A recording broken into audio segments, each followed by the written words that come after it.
nós escolhemos esse tema, disciplina, disciplina, disciplina. Vocês, a maioria deve saber de onde vem, né? Vou comentar rapidamente se por acaso tiver alguém que aqui não saiba.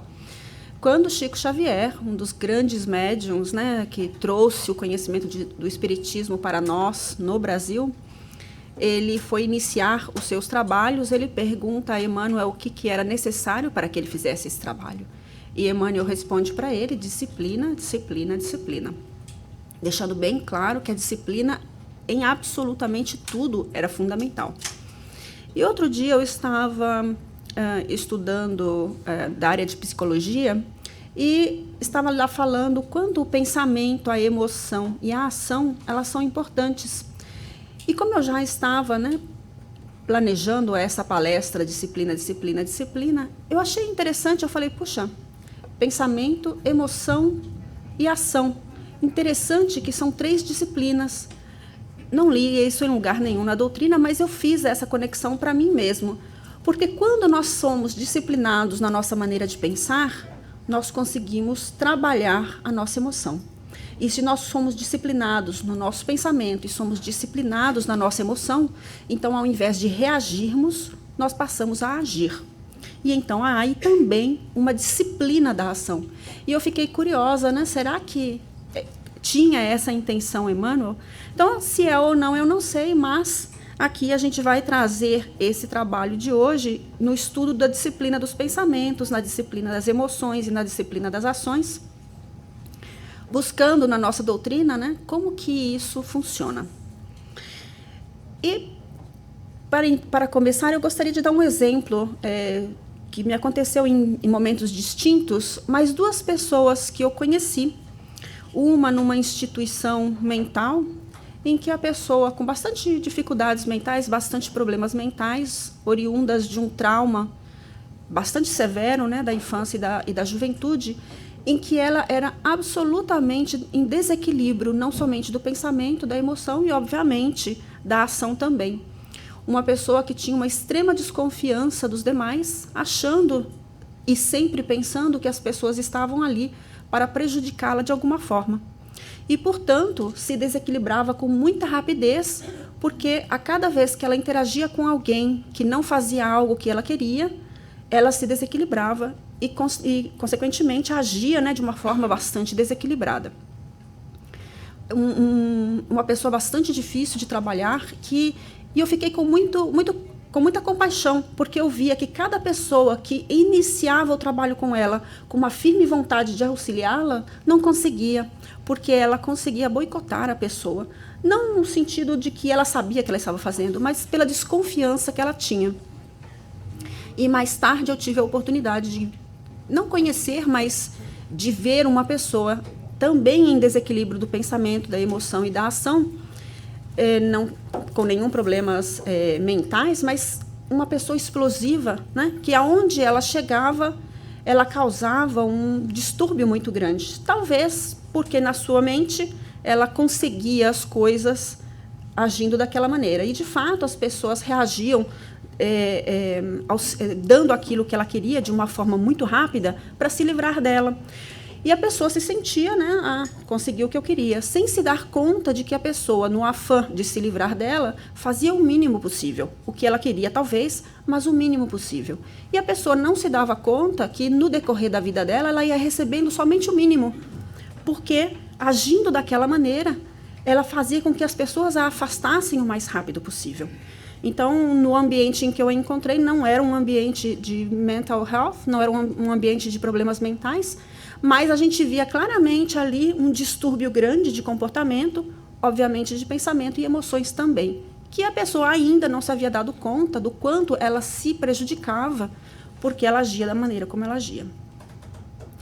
Quando nós temos um pensamento voltado para alguma situação, nós temos por hábito de achar que nós estamos corretos e achar que o outro não está correto, porque é o nosso pensamento, ou seja, porque nós aprendemos desde a infância, ou seja, porque viemos de outras vidas com esse tipo de maneira de pensar. O fato é que tudo o que acontece ao nosso redor, ela faz com que a gente sinta que estamos corretos. Quem aqui é perfeito? Quem aqui nunca cometeu um erro? eu posso lhes garantir que eu já fiz um mal a alguém e provavelmente eu vou fazer um mal a alguém. Porque na minha maneira de pensar, de repente eu não vou me dar conta de como o outro pensa, de como o outro sente. Se alguém olhar para mim e falar essa pessoa é uma pessoa má, vai ter momentos na vida em que ela vai olhar para mim, ela vai ver eu fazendo algumas atitudes que não são corretas. E ela vai falar, tá vendo? Eu disse. Mas ela vai deixar de perceber as várias vezes em que eu também agi bem, em que eu fiz as coisas corretamente. Porque no pensamento dela, ela somente conta aquelas vezes em que as coisas não saíram bem. E isso é algo que, lamentavelmente, é natural nosso, porque a gente ainda muito focado em nós mesmos, nós queremos confirmar, digamos assim, aquilo que nós pensamos. E então buscamos aquilo que confirme o que nós pensamos. Se crescemos, por exemplo, numa família em que os pais, cuidado, sempre é tudo cuidado, a pessoa cresce com essa palavra na mente. E para ela tudo é cuidado. Cuidado com a pessoa que você conhece, cuidado com uma atitude que você vai tomar, cuidado com alguma coisa nova, né? Então isso vai influenciando a maneira como a pessoa vive. Tomando cuidado aqui de que não vamos pôr culpa nos pais, né, dos cuidados que a gente tem. Cada um de nós recebemos e passamos adiante aquilo que nós somos capacitados. Então, aquilo que nós recebemos dos nossos pais foi o melhor que eles puderam dar. Pode não ter sido aquilo que nós consideramos o melhor, mas foi o melhor que eles deram. Então, se eu agora compreendo que aquilo que eu recebi não foi o melhor, ok, então o que eu preciso fazer dentro da capacidade que eu tenho para me melhorar, de maneira que aqueles que vêm depois de mim, eles estejam melhores do que eu, né? Então, essa deve ser sempre o pensamento. E aí nós vamos encontrar lá no livro Triunfo Pessoal, do Divaldo Franco, pelo espírito de Joana de Ângeles, que mediante o pensamento é possível a apreensão lógica das coisas, do ambiente, do raciocínio, do conhecimento. E mais adiante ela vai dizer que possuidor de inimagináveis procedimentos é condutor das ideias que dão sentido à vida. No entanto, quando mal direcionado, derrapa em viciações mentais perturbadoras que levam o indivíduo a conflitos e desordens emocionais de gravidade. Lembrando os 2 primeiros exemplos que eu passei. Mas a gente não precisa pegar um exemplo tão pesado assim. A gente pode pensar em nós mesmos. Que pensamentos eu trago na minha vida que dificultam o meu relacionamento com aqueles que estão ao meu redor? O que é que eu penso que me boicota? O que é que eu penso que faz com que eu tenha dificuldades de relacionamento com o meu próximo? Por que é que eu não gosto daquela pessoa? O que é que vem do meu pensamento que faz com que eu tenha dificuldade de me relacionar com aquela pessoa e com aquela outra não? Porque uma pessoa que não tenha problemas mentais severos, ela consegue ter um bom relacionamento aqui e, de repente, um bom relacionamento não tão bom lá. O que faz a diferença? É porque a outra pessoa é ruim. Mas não há ninguém que seja tão ruim que não seja capaz de fazer uma coisa boa. Não, mas essa pessoa ela é maravilhosa. Não existe uma pessoa aqui na Terra hoje que seja capaz de fazer somente o bem. Em algum momento, em alguma coisa, ela vai falhar. E se a gente achar que todas essas pessoas que nós queremos muito bem sejam santos, a gente vai se decepcionar no momento em que ela cometer um erro. Talvez a gente não enxergue alguns dos erros, ou que a gente releve, e que maravilha se a gente já é capaz de fazer isso. Mas o fato é que todos nós, sem exceção, cometemos erros. Todos nós, sem exceção, temos aquele momentinho mal, né? Que nós não somos perfeitos e vamos cometer erros de qualquer forma. Então, qual é a viciação mental em que eu vivo? Essa é uma pergunta que eu preciso fazer. Lembre de Santo Agostinho, que diz, conhece-te a ti mesmo? Se você é capaz de identificar aquilo que você acredita, aquilo que você pensa que é verdadeiro, mais fácil fica para você trabalhar quando você está relacionando-se com alguém. Mais fácil fica para você trabalhar quando você pensa que alguém está te causando mal. Mais fácil fica para você trabalhar-se quando você comete algum erro e você percebe que as pessoas têm, né? Opa, alguma coisa aqui está errada. O autoconhecimento ele é fundamental para fazer com que a gente tenha noção exata do porquê das situações conforme elas vão acontecendo. Lá no Livro dos Espíritos tem uma pergunta bastante interessante em que diz: influem os espíritos em nossos pensamentos e em nossos atos? E vai dizer: os espíritos mais do que imaginais, pois com bastante frequência são eles que vos dirigem. Se nós pensarmos nessa pergunta e resposta, a gente vai falar: então quando eu tive um pensamento ruim, né, a culpa não é minha. Mas aí a gente vai lá para a perguntinha 467. Pode o homem eximir-se da influência dos espíritos que procuram arrastá-lo ao mal? Pode, visto que tais espíritos só se apegam aos que pelos seus desejos os chamam ou aos que pelos seus pensamentos os atraem. Então, é com o nosso pensamento e a nossa maneira de ser é que nós atraímos ou não espíritos, né, que podem nos influenciar. E eu vou dar um outro exemplo. Eu tive uma oportunidade em que eu não falo e eu não venho de família que fala palavrão. E nesse dia me cruzou uns pensamentos, uns palavrões na mente. Eu falei: nossa, o que é isso?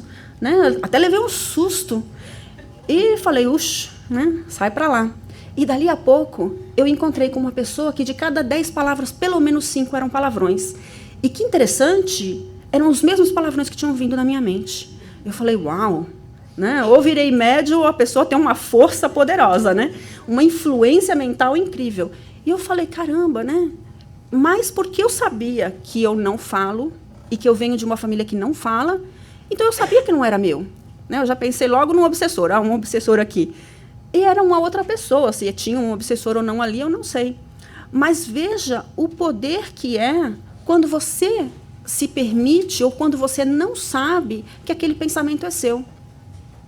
E se vem um pensamento que faz com que você se sinta confortável, então provavelmente aquele costume que você já tem, ele vai se pôr pior. Porque agora são duas forças, né, trabalhando fazendo com que você haja daquela maneira.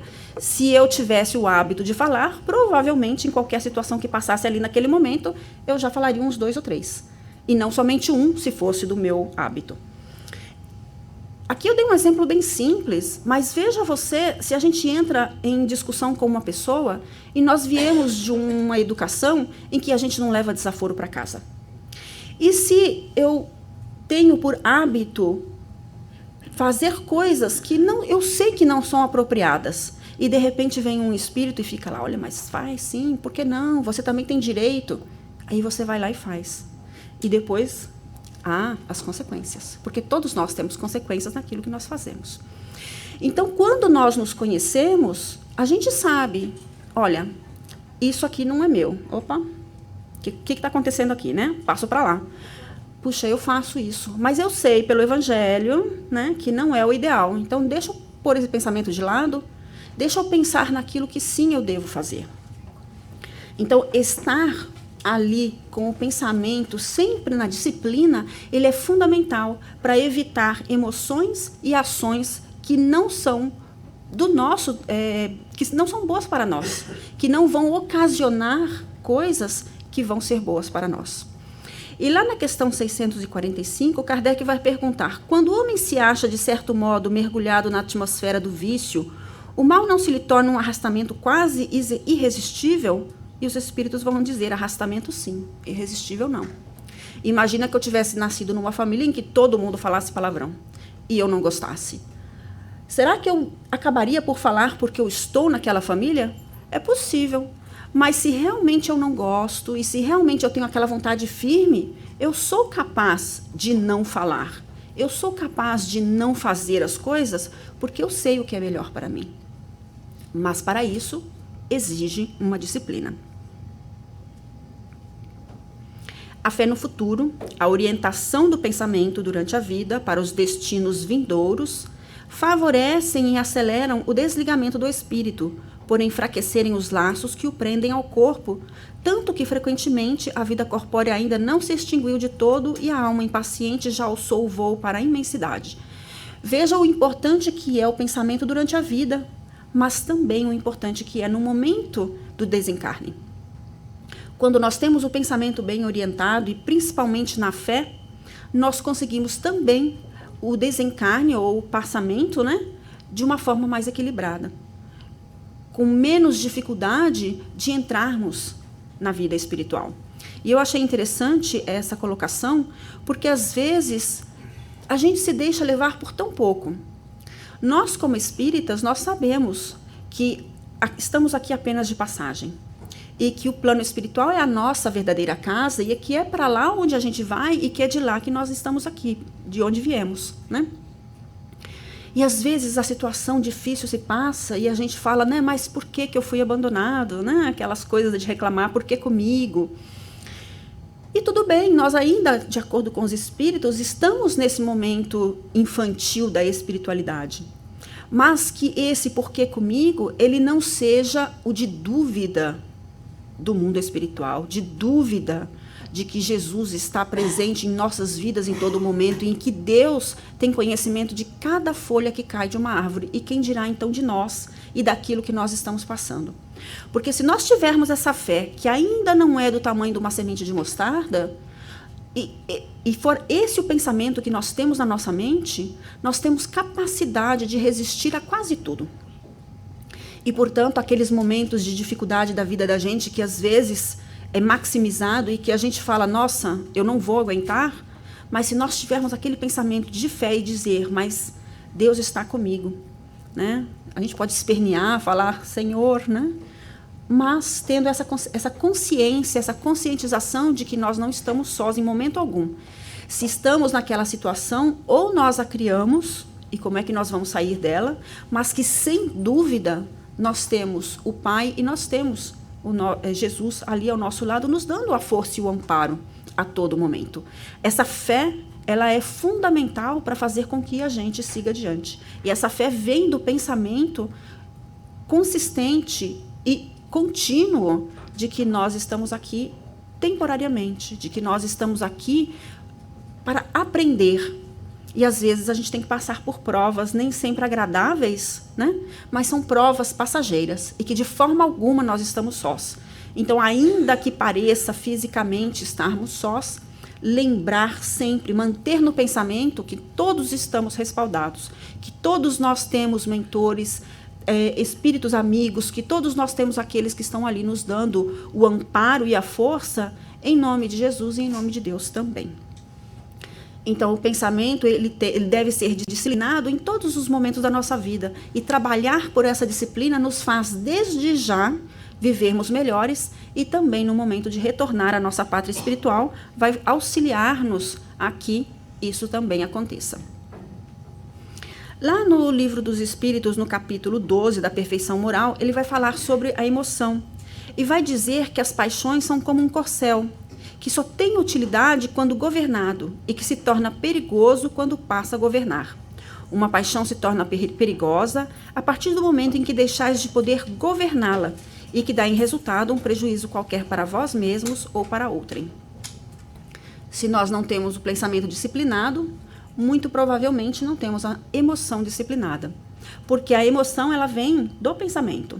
E aqui a gente pode fazer um exemplo bem simples. Imagina que vocês aqui, né, do KSSF, durante a semana passeando por algum lugar, encontra alguém que no KSSF vocês falam bastante, conversam, e aí você, tudo bem, e a pessoa passa batido e nem te olha. Se no seu pensamento você já estiver ali não muito bem, olha, tá vendo? Nem me olhou, fez de conta que não me viu. Às vezes a gente não pensa assim, quantas vezes já aconteceu e você foi esse o pensamento que teve? Mas se você estiver bem, disciplinado com os seus pensamentos, você pode pensar, puxa, não me viu. Ou preocupar-se, será que aconteceu alguma coisa? Que a pessoa está ali com o pensamento tão em outro lugar que nem me viu passar? E aí, então, ou você vai atrás da pessoa, ou você mais tarde fala para ela, puxa, né, andando na rua e você nem me viu. E a outra pessoa vai falar, nossa, desculpa, né, estava com o pensamento em outro lugar. Lembrando que a gente tem, em média, 60 a 70 mil pensamentos por dia. Então, significa que a pessoa estava na 69.999 outro pensamento que não você, né? Mas você está no pensamento dela também, porque quando ela está aqui no KSSF, ela é amiga, ela é companheira, por que iria te tratar mal lá fora? Então, esse deve ser o pensamento que a gente tem. E quando a gente tem esse pensamento, olha o equilíbrio da emoção. Então, você ou fica preocupado com a pessoa, ou depois você fala, puxa, que pena, a pessoa não me viu, não estava preocupada com outra coisa. Depois a gente conversa. Mas se não existir essa disciplina, já as caraminholinhas, né, começam, e ali a gente vai nos 70 mil pensamentos, todos negativos. E como é que a gente vai ficar fisicamente falando? Né? Porque a emoção, ela nos atrapalha fisicamente. Vocês já tiveram, assim, uma sensação física de quando vocês leram alguma coisa que não agradou, ou alguma pessoa te falou alguma coisa que não agradou, que o corpo chega até a vibrar? Cada vez que eu leio aquelas coisas de animais sendo maltratados, né, ou essas coisas que acontecem por aí, às vezes eu tenho que desligo, né, um pouquinho de respiração, opa, vamos acalmar. Porque o corpo chega a vibrar de nervoso, ou de irritação, ou de raiva. Mas tudo isso vem do pensamento. Às vezes a gente fala, não é automático. Não, é que a gente está tão no automático que nós não percebemos quando o pensamento surgiu para que a emoção se descontrolasse. Primeiro é o pensamento, depois a emoção. A emoção, então, quando se encontra sob o comando da vontade dignificada, os sentimentos constituem instrumentos valiosos para equipar o indivíduo de equilíbrio e conduzi-lo aos fins que persegue. São os sentimentos que dulcificam ou tornam a existência amarga, dependendo dos direcionamentos que lhes são aplicados. Voltamos ao exemplo da pessoa que tem no pensamento cuidado, cuidado, cuidado. Como essa pessoa pode ter uma existência dulcificada, como coloca aqui? Mas provavelmente angustiada, porque vai estar sempre esperando que alguém lhe faça mal. Então, há que ter aí um cuidado, uma disciplina do pensamento, de que se é verdade que há pessoas que estão em desequilíbrio, não necessariamente sejam más, mas que ainda não tenham aprendido a serem boas, né? E que vão poder lhe ocasionar algum problema, alguma dificuldade, mas é verdade também que essa mesma pessoa, apesar do seu desequilíbrio, ela também é capaz de fazer coisas boas. E que dentro do nosso círculo familiar e de amizade, há muitas pessoas boas que podem fazer coisas não muito boas e que podem te afetar. Mas se nós estamos sempre pensando só no negativo, que difícil vai ser, então, até mesmo para compreender quando a pessoa seja capaz de fazer alguma coisa boa. A gente vai logo falar, aí tem. Né? Não é assim? Quando a pessoa que está sempre fazendo o que não deve faz uma coisa boa, você já logo, atenção, já está esperando uma coisa pior logo em seguida. Ou quando a vida da gente está tudo bem, né? Você fala, ai meu Deus, aí vem. Né? A gente não escuta isso com bastante frequência. A gente fala que é espírita, não, porque a gente não está aqui de veraneio, né, a passeio. Então, alguma coisa ruim vai acontecer. E não necessariamente, porque também a gente pode aprender no amor. O amor não cobre uma multidão de pecados? Então, se a gente trabalhar, disciplinar o pensamento, disciplinar a emoção, a gente vai trabalhar dentro da lei de amor. Então, ao invés de ter que reparar erros através de dificuldades, a gente repara erros através do amor, através do carinho de uns com os outros. Então, a gente precisa aprender a trabalhar o nosso pensamento e a nossa emoção para que a gente possa aprender dentro do amor. E ainda que a gente esteja aprendendo dentro do amor, às vezes dificuldades vão surgir. Porque se nós estamos trabalhando os nossos pensamentos e as nossas emoções, não necessariamente aquele que está do nosso lado está. E ele pode fazer alguma coisa que vai nos afetar. Mas essa afetação ela vai ser minimizada de acordo com o pensamento e a emoção que eu estou trazendo para aquele momento. Isso é muito importante que a gente tenha em mente para fazer com que a gente viva melhor. E apesar de todas as dificuldades que estejam acontecendo aí ao redor, a gente consiga ser feliz ainda nos dias de hoje, ainda com todas essas dificuldades acontecendo, ainda mesmo que na minha vida eu esteja experienciando dificuldades. Mas é a dificuldade momentânea que a vida me apresenta e não essa felicidade trazida da calma, do pensamento e da emoção que eu trago dentro de mim, correto? Eu encontrei essa informação sobre emoção, né, nas diretrizes para o êxito, e eu achei interessante trazer porque ela dá uma boa noção do que vem a ser essa emoção. Então, lá diz que quando se pode entender e se tem olho de ver, é possível distinguir a afetividade nos mais variados sentimentos humanos, a saber, o egoísmo é a afetividade a si mesmo. Então, quando nós estamos nos amando, quem sabe um pouquinho mais da conta, né? Mas ela é uma afetividade. O ressentimento é a afetividade egoísta que não foi comprazida, quando as pessoas não fazem aquilo que nós gostamos, né? Então, a gente tem aquele sentimento de ressentimento. A bondade é a afetividade que se expande. O ciúme, a afetividade insegura e possessiva. O ódio é a afetividade que enlouqueceu. O auxílio fraterno, a afetividade em ação. A vingança é a afetividade que enfermou. A preguiça é a afetividade adormecida. O amor, a afetividade que sublima. E a caridade é o momento máximo de atividade, porque a caridade, ela é o amor em ação. Achei muito interessante essas colocações, porque a emoção, a gente não tem que evitá-las.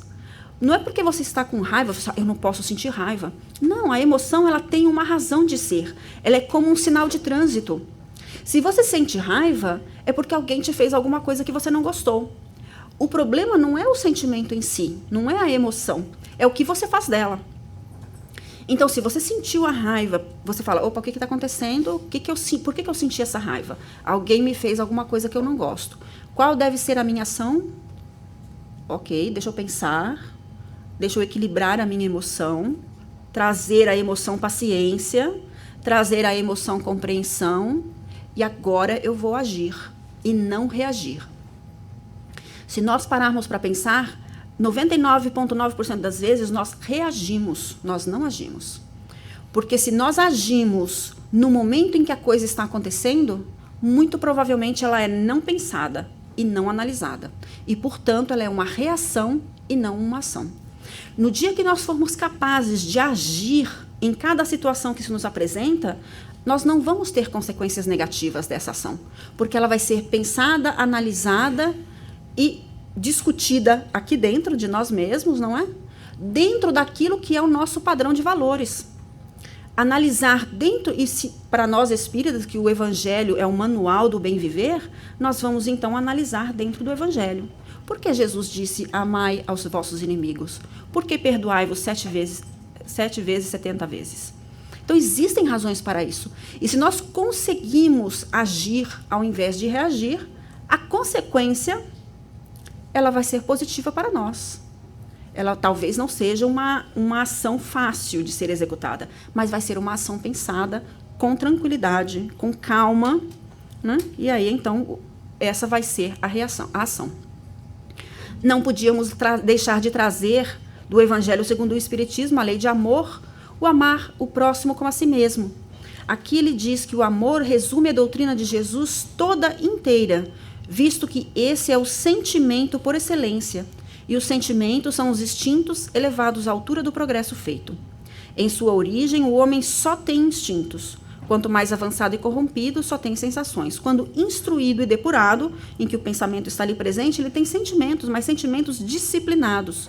E o ponto delicado do sentimento é o amor. Não o amor no sentido vulgar do termo, mas esse sol interior que condensa e reúne em seu ardente foco todas as aspirações e todas as revelações sobre-humanas. Quando nós formos capazes de agir dentro da lei de amor, as consequências são positivas, nunca negativas. Podem não ser fáceis, mas com certeza elas serão positivas. Não somente para nós, mas aqueles que estão ao nosso redor. E ainda que o outro não seja capaz de entender a minha maneira de agir, eu vou para casa com paz na minha consciência. E se eu tenho paz na minha consciência, eu estou bem comigo mesmo, eu estou bem perante a lei, eu estou bem com Deus, com Jesus, com os espíritos amigos e todo mundo que quer nos ver bem também, correto? À medida que o ser humano evolui, maior se torna a sua capacidade espiritual de externar os sentimentos que lhe exornam as estruturas íntimas, ampliando a capacidade de entendimento da vida e dos seus conteúdos mais variados. Pode-se medir, portanto, o grau de adiantamento moral do indivíduo pelos sentimentos que se faz portador e que expressa no seu dia a dia. O sentimento que se faz portador disciplinadamente e que expressa através da ação no seu dia a dia. Se nós temos um pensamento disciplinado, mais fácil será de disciplinar as emoções. Mas aí também há que existir um esforço. E se nós temos um pensamento disciplinado e nós temos uma emoção disciplinada, então nós teremos também uma ação disciplinada. E é preciso ação e ação disciplinada, esforço inicial e vontade. A vontade deve e pode ser trabalhada através de exercícios mentais, de geração de interesse e de motivação para conseguir-se a autorrealização, a conquista de recursos de vária natureza, especialmente na transformação dos instintos em sentimentos, dos hábitos doentios em saúde, da conquista da beleza, dos ideais de engrandecimento humano, e lá ele continua falando um pouquinho mais. Então, a nossa ação, ela é necessária que seja com disciplina, primeiro do pensamento, segundo da emoção, e depois da própria ação, de como é que eu vou agir e não reagir de acordo com as coisas que eu preciso fazer. É importante a gente ter em mente que também o pensamento, a emoção e a ação, elas podem vir em momentos distintos. Às vezes, mudando a ação, eu consigo modificar a minha emoção, né? E às vezes, mudando a emoção ou vendo alguém com uma emoção distinta, olha o exemplo, a gente consegue recordar-se, olha o pensamento, e voltar a agir de acordo com aquilo que deve ser feito. Uma das coisas bastante faladas no dia de hoje é a meditação. O quanto a meditação acalma o pensamento, acalma a emoção, para fazer com que a gente possa pensar melhor. Então, assim, ainda que a gente não tenha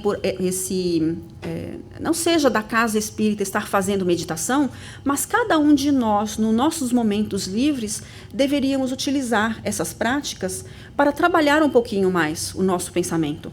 A maioria das meditações, elas são para fazer com que a gente reduza essa quantidade de pensamentos que a gente tem, ou que pelo menos a gente saiba direcionar o pensamento, né, para um mais positivo, deixando os negativos mais para trás.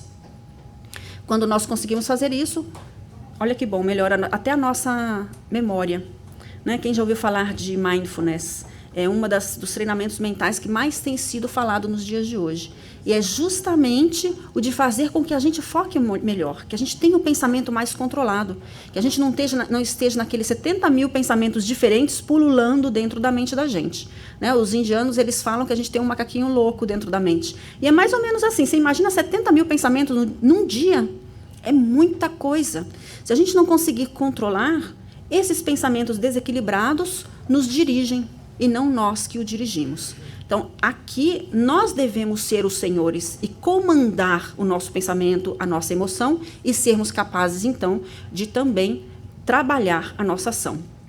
Uma outra forma bastante importante é da leitura saudável, coisa que nós fazemos aqui no centro. Recomendamos que façam também, né, em casa, ter sempre aqueles livros de pensamentos positivos, a Agenda Cristã, o Sinal Verde. Nossa, tantos livros maravilhosos que a nossa doutrina nos dá de mensagens que podem nos auxiliar a termos mais pensamentos positivos e menos pensamentos negativos. Não podíamos deixar de falar do Fora da Caridade Não Há Salvação, porque a caridade, ela é a ação do amor, ou o amor em ação, melhor dizendo. Então, não poderia o Espiritismo provar melhor a sua origem do que apresentando-a como regra. Por isso que é um reflexo do mais puro cristianismo. Levando-a por guia, nunca o homem se transviará. Dedicai-vos assim, meus amigos, a perscrutar-lhe o sentimento profundo e as consequências, a descobrir-lhe por vós mesmos todas as aplicações. Submetei todas as vossas ações ao governo da caridade, o amor, e a consciência vos responderá. Não só ela evitará que pratiqueis o mal, como também fará que pratiqueis o bem, porquanto uma virtude negativa não basta. É necessário uma virtude ativa. Para fazer o bem, mister sempre se torna a ação da vontade. Para se não praticar o mal, basta as mais das vezes a inércia e a despreocupação. Então é aqui, trabalhando nessas ações do dia a dia, que nós vamos, né, sendo mais senhores de nós mesmos, agindo melhor e tendo mais paz de espírito, mais paz, né, na nossa consciência, e podermos sermos melhores a cada dia.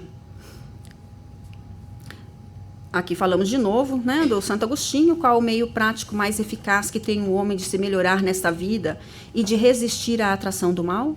um sábio da antiguidade vos disse: conhece-te a ti mesmo. Fazei o que eu fazia quando vivi na terra, ao fim do dia, interrogava a minha consciência. Passava revista ao que fizera e perguntava a mim mesmo se não faltara a algum dever, se alguém tivera motivo para de mim se queixar. Foi assim que cheguei a me conhecer e a ver o que em mim precisava de reforma. Ou seja, se eu estiver consciente dos pensamentos que eu tenho, eu saberei, mais provavelmente, quais as emoções que vão brotar de mim. E sabendo os pensamentos e essas emoções que vão brotar de mim, eu saberei como vou reagir. E poderei, portanto, preparar-me para agir melhor no meu dia a dia. Ser capaz de, em certas circunstâncias, conseguir agir ao invés de reagir.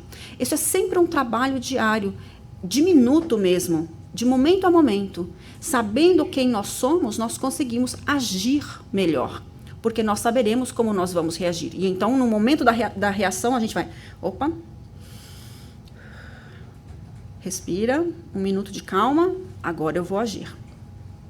E muitas vezes a gente ainda age mal, né? Mas é porque ainda vem um pouquinho da reação dentro de nós mesmos. Mas, primeiro, o conhecimento. Estando consciente da minha maneira de agir, eu vou conseguir cada dia mais controlar essa reação.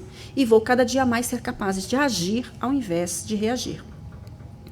É nesse trabalho semanal que a gente tem nessas casas, e, de novo, parabéns, né? 17 anos, nos auxiliando aqui a termos um melhor pensamento, uma melhor emoção, é que faz com que a gente consiga agir melhor também. Quantas vezes a gente não tem que se afastar da casa e fala, nossa, senti tanta falta, tanta necessidade. Porque a gente percebe o quanto a casa nos dá esse fortalecimento para pensarmos mais no bem e sentirmos mais o bem e finalmente sermos capazes de agir melhor no bem. Quantos de vocês já não falaram aqui, o que seria de mim se eu não tivesse conhecido o Espiritismo? Aqueles que já nasceram numa casa espírita talvez não tenham condições de precisar, mas alguns de nós que não nascemos numa casa espírita, a gente se lembra do antes e do depois, né? Não tem como pôr a fotinho, porque é o espírito, né? Mas a gente se dá conta da diferença do antes e do depois. Que maravilha a gente já conseguir controlar algumas atitudes, controlar algumas emoções e controlar alguns pensamentos.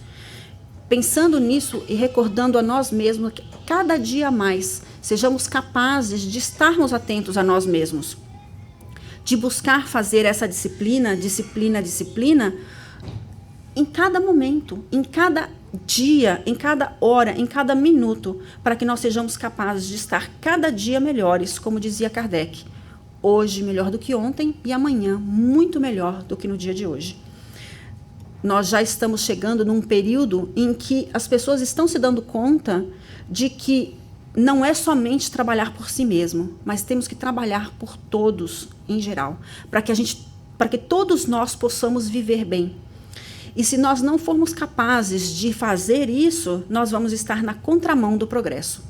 E a gente vai vendo as pessoas fazendo coisas que a gente mesmo se assusta e fala, uau, mas nós não estamos, às vezes, nos dando conta na quantidade de pessoas que estão se modificando e rapidamente para agir melhor, para agir no bem.